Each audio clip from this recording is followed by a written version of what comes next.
This is a serious risk for the Los Angeles Lakers as a brand new report has dropped revealing a shocking update surrounding Rob Pelinka's trade plans as the deadline inches closer and closer. We're going to break down these reports and discuss what it means going forward for this team. But before we get into all that, folks, if you're a part of the percentage who aren't subscribed to the channel, this is the place to be for daily Lakers content, uploading multiple times a day. And we're on the road to 10,000 subscribers. We're getting closer and closer. We're about to hit 7,000. So if you want to help us towards that goal of 10,000 and you're a part of that percentage who aren't subscribed, make sure to hit that button. But ladies and gentlemen, there's a ton to go over today. And had a video just a little bit ago regarding trade updates and things like that. And we had a new report that has dropped. Reports are flying. Things are going crazy. And this one is a serious risk for the Los Angeles Lakers. And we know they need a center. They need a defensive-minded center who can rebound the ball well. And this player ticks all of those boxes.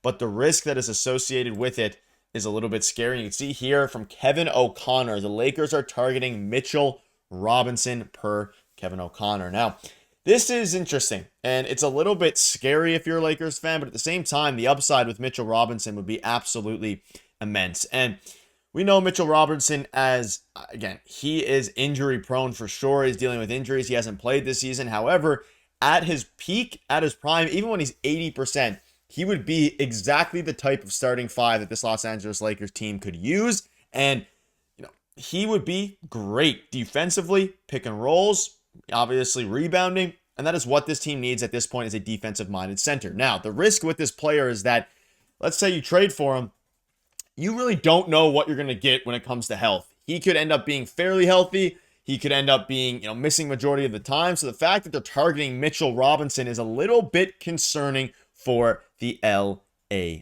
Lakers. Now, a bunch of different things to go over. We're going to go over some, mock trades and everything like that, as well as some other things. So I want to start with the Lakers depth chart right now. So again, we've covered this a few times. Luka Doncic obviously is considered out at this moment. He should be back within a week or so.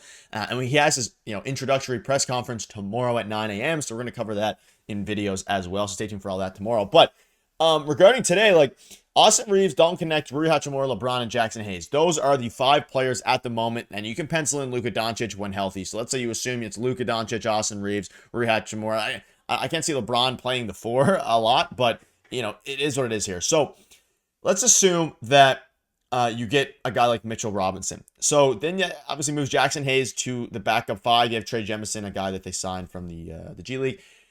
It's at the point now where there's a lot of other options out there that I think would probably fit the bill and be a little bit safer for the Los Angeles Lakers, because Mitchell Robinson has the highest upside out of all the guys we've been talking about when it comes to that secondary tier. I mean, you could argue whether you'd rather Nick Claxton, Mitchell Robinson. I think Miles Turner is the prized possession right now that everybody wants the Lakers to get. At least all Lakers fans want the Lakers to get, of course. I don't think any other fans want the Lakers to get any more players, but let me know down below, between a guy like Nick Claxton, Day'Ron Sharpe, and Mitchell Robinson, given all the risks that are involved, who would you prefer? Because we've seen reports, I covered it earlier today, from Ramona Shelburne, from Brian Windhorst, that Lakers are being very aggressive. They are hands down working to get a center, and I think their goal is to get a center very, very soon, whether it be before their next game, whether it be, I can't imagine, at the very least before Luka's debut, which is supposed to be in about a week or so here. Things are going to get very interesting now, and we're obviously closer and closer to the trade deadline. On February 6th, we're now starting to see that, the talks are starting to pick up. You have teams trading like crazy. Think about, obviously, the Lakers traded Luka Doncic, but you have the San Antonio Spurs trading De'Aaron Fox. You have the Bulls getting involved in that trade. You have a bunch of different teams who are very active right now on the trade market, and we're hearing the Warriors are open to, or have called every single team, including the Lakers, about all their different players, and calling about Kevin Durant, the Suns, and things like that. So as things start to pick up here, it becomes very interesting. Now, from the Mitchell Robinson side, we know the Lakers had discussions about Nick Claxton. We covered that in the video earlier today. And it is clear that they are pursuing a center. It is clear that one of these centers is going to be traded to the Lakers somewhat soon. Of course, it has to be soon because there's only 3 days until the trade deadline. And I still think Nick Claxton is probably the most realistic outcome for the LA Lakers, because it gives them a center that is under control for the next little bit. But as you talk about Mitchell Robinson, he is an extremely good player when healthy, and he probably has the highest upside of any of these guys we're talking about if he can remain healthy. One of the best defensive centers in the league, can block shots, can rebound, can do all of these things. However, in order to get a guy like Mitchell Robinson, let's not forget the Knicks are in a win now mode as well. They have Mikal Bridges, Jalen Brunson, Karl Anthony Towns, all these different guys. And Knicks fans have been waiting for Mitchell Robinson to get healthy to see what the team could look like to help elevate their defense.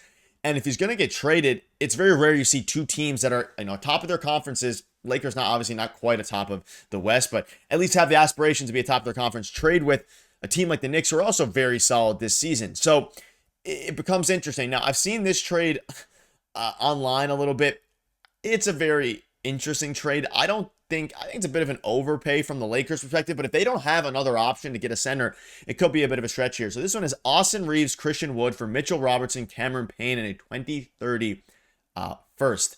So this is interesting now. And again, keep in mind with this, the Lakers are getting the first round pick in this deal. Now, this would be in 2030. So it might be a bit of an overpay from the Knicks, but the Lakers get essentially Mitchell Robinson, they get a backup point guard, and they get a first round pick, whereas the Knicks acquire Austin Reaves and Christian Wood. I don't necessarily see the Knicks fully doing this deal because they're giving up Mitchell Robinson and a first for Austin Reaves. But that being said, Austin Reaves could fit very well over there in New York alongside Jalen Brunson and things like that. So it's a very interesting trade. I think it definitely makes some sense. And if you're the Lakers, you're getting your center, but it's very risky. You have another year on his contract after this year, and you're getting a first round pick. So, I mean, if the first round pick wasn't there, would you do a deal centered around Austin Reaves for Mitchell Robinson? You wouldn't, just because of the risk that Mitchell Robinson provides. Now, would you trade Austin Reaves for a center like Nick Claxton? Probably not, but a center like Miles Turner that can really help you win right now, then it becomes a little bit more likely. However, I'm not exactly sure the Knicks are going to want to give up a first-round pick alongside Mitchell Robinson in order to get Austin Reaves, even though Austin Reaves would certainly help them in their aspirations to win. So leave in the comments down below, what side do you think accepts this deal and what side do you think rejects this deal? I think it would be a tough deal for both sides to do, but I do think that with each day that passes, there's an increased likelihood that Austin Reaves gets traded. You see this here from Clutch. I'm moving Austin. Y'all know how attached I was to Austin, but his value playing as a third playmaker and shot creator isn't really what we need anymore. I'd move Austin for 3 first-round picks. Yes, someone will net you that. Then move those picks for elite role players. I agree with the fact that Austin, I think now, with having a starting point guard on Luka Doncic, or a starting point forward, whatever you want to call him, his value is diminished to this Lakers team. And I think that moving him, there would be a team where he would benefit more from. I don't know that you're getting 3 first-round picks for Austin Reaves. I think that's a little bit ludicrous. I don't think 3 first-round picks is a realistic expectation for him. Maybe 2 first-round picks. 3 might be a little bit of a stretch. He still is. I mean, he's been a starting caliber point guard on the Lakers, but I think other teams might not view him as someone who can really put... Again, we're also talking about, OG Anunoby netted RJ Barrett and Emmanuel quickly, right? So it depends on the value. And Austin Reaves is a very valuable player, especially given his salary, and that's one of the biggest things. So maybe a team would give him a 3 first-round picks. Let us know down below, or let me know down below. But I think it does make sense to move Austin Reaves in order to get assets to help fill out this team and what they need more. Whether that's a center, whether that's, backup. I mean, a starting 2-guard, a 3-2 guard, like some elite role players on this team. I think it's going to be an absolutely crazy next few days for the Los Angeles Lakers, and I don't think Austin Reaves is safe as much as, fans, myself included, we all love him. I think there's a very good chance that he is moved here. And speaking of Luka a little bit, just to backtrack here before we wrap up, Luka's father went off on the Mavericks. I thought that was a very interesting quote here. He said the hypocrisy from this trade hurts me. Luka absolutely did not deserve this. He sacrificed a lot. He really respected the entire city of Dallas. It's very unfair to say he's not fit. He played 100 games while getting double teamed for 40 minutes. And there's obviously been a lot of talks about Luka not being fit, a bunch of crazy things coming out, drinking, all these different things, which is whatever it is. But from Luka Doncic's dad to come out and kind of defend Luka is A, good to see. B, I'm really excited to see what Luka Doncic can do in a Lakers uniform. And obviously he's one of the best players in basketball, but I think he's going to be well conditioned. I think he's going to be ready to take this team to the next level and hopefully back to another championship for the first time since 2020 in the bubble here. And the Lakers aren't done. There's a lot of moves on the way, whether it be Nick Claxton, whether it be a guy like Mitchell Robinson. Austin Reaves as well, I think, is well positioned to be traded this trade deadline, given what their other needs are and how many holes they have specifically defensively. So let me know down below what your thoughts are on this. Things are going to pick up. We're going to keep you up to date with all the latest news. Thank you guys for watching. Cheers.